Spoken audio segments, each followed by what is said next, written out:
Tu regarderas la nuit, les étoiles. C'est trop petit chez moi pour que tu te montres où se trouve la mienne. C'est mieux comme ça. Mon étoile, ça sera pour toi une des étoiles. Alors, toutes les étoiles, tu aimeras les regarder. Elles sont toutes tes amies. Et puis, je vais te faire un cadeau. Il rit encore. Ah, petit bonhomme, je m'entends ce rire. Justement, ce sera mon cadeau. Ce sera comme pour l'eau. Que veux-tu dire? Les gens ont des étoiles qui ne sont pas les mêmes. Pour les uns qui voyagent, les étoiles sont des guides. Pour d'autres, elles ne sont rien que de petites lumières. Pour d'autres qui sont savants, elles sont des problèmes. Pour mon businessman, elle était de l'or. Mais toutes ces étoiles-là se taisent. Toi, tu auras des étoiles comme personne n'a. Que veux-tu dire? Quand tu regarderas le ciel la nuit, puisque j'habiterai dans l'une d'elles, puisque je rirai dans l'une d'elles, alors ce sera pour toi comme si riraient toutes les étoiles. Tu auras, toi, des étoiles qui savent rire. Et il rit encore. Et quand tu seras consolé, on se console toujours, tu seras content de m'avoir connu. Tu seras toujours mon ami. Tu auras envie de rire avec moi. Et tu ouvriras parfois ta fenêtre comme ça pour le plaisir. Et tes amis seront bien étonnés de te voir rire en regardant le ciel.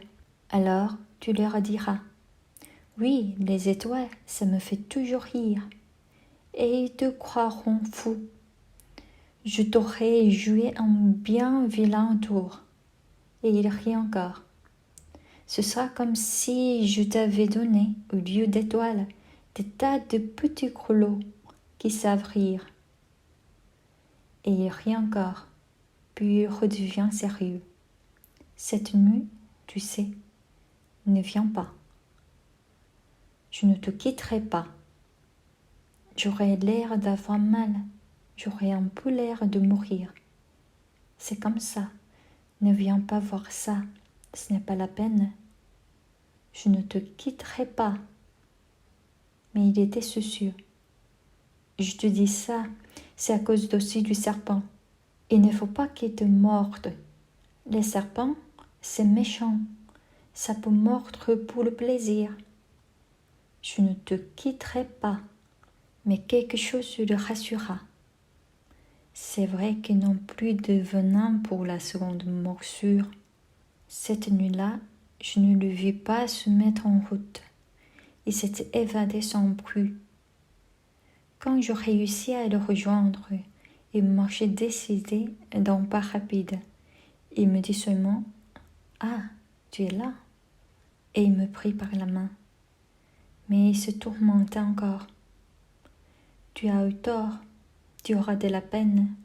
J'aurai l'air d'être mort, et ce ne sera pas vrai. Moi, je me taisais. Tu comprends, c'est trop loin. Je ne peux pas emporter ce corps-là. C'est trop lourd. Moi, je me taisais. Mais ce sera comme une vieille écorce abandonnée. Ce n'est pas triste, les vieilles écorces. Moi, je me taisais. Il se découragea un peu, mais il fit encore un effort. Ce sera gentil, tu sais. Moi aussi, je regarderai les étoiles. Toutes les étoiles seront des puits avec une pluie rouillée. Toutes les étoiles me verseront à boire.